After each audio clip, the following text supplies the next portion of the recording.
বৃহস্পতিবার সকাল 9টা বাজে। আমার রান্না হয়ে গেছে প্রায় কাছাকাছি। ভাতটা বেরো দিই।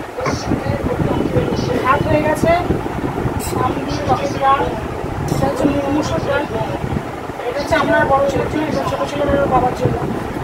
চিচিঙে কালো দিয়ে পেঁয়াজ দিয়ে ভাজা, সর্ষে বাটা দিয়ে ঢেঁড়সের ঝাল। এই তো মাছটা তুলছি বাবা, তোমারটা এখানে রাখবো, এখান থেকে নিয়ে নিয়ে মাছের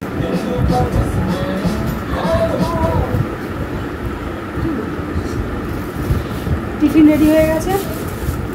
তো বাবার টিফিন দিয়ে দিয়েছি রুটি তরকারি, বড়ো ছেলে ভাত যাচ্ছে, ছোটো ছেলে রুটিটা করবো, ওদেরটা ছেড়ে দিয়ে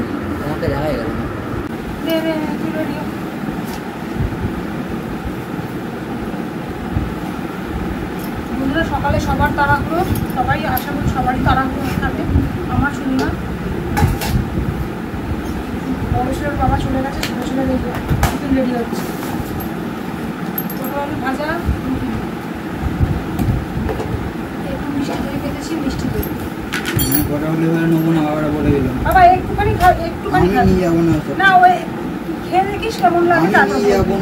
আমি বলেছি খেয়ে দেখিস, আমি বলেছি খেয়ে দেখিস, খেয়ে দেখিস না। একটু সবজিও খেতে হবে বাবা, সব রকম খেতে হয়, একদিন খাবার খায় না।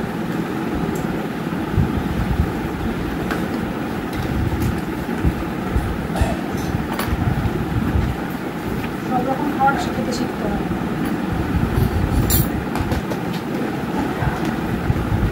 সময় সময় তো প্যান্ট। ছেলেরা চলে গেছে, আমার টিফিন একটা রুটি, পটল আলু ভাজা, তোমার দাদাভাইকে দিয়েছি, ছোটো ছেলেকে দিয়েছি পটল আলু ভাজা, আর আমার জন্য একটু রেখেছি একটা রুটি আর চা। এই আমার আজকে টিফিন।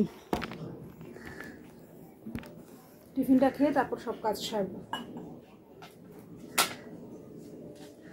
আমার এই ব্লগগুলো কি তোমাদের একটু ভালো লাগছে না? তোমরা কিছু কমেন্ট করছো না, শেয়ার করছো না কেন? আমার ব্লগ ভালো লাগছে না? তোমরা প্লিজ জানাও আমার ব্লগটা কেমন লাগছে। আমি হয়তো তোমাদের মনের মতো করতে পারছি না, একটু না বললে আমি কি করে বুঝবো বলো ভুল হচ্ছে কি হচ্ছে।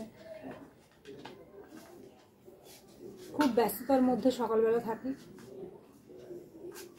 প্লিজ বন্ধুরা, প্লিজ প্লিজ পাশে থেকো, একটু আমাকে সাহায্য করো, পাশে থেকো, সবাই বলো কেমন লাগছে।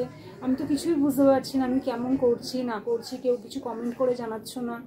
লাইক করো, শেয়ার করো, আমাকে একটু হেল্প করো, সবাই আমার পাশে থেকো।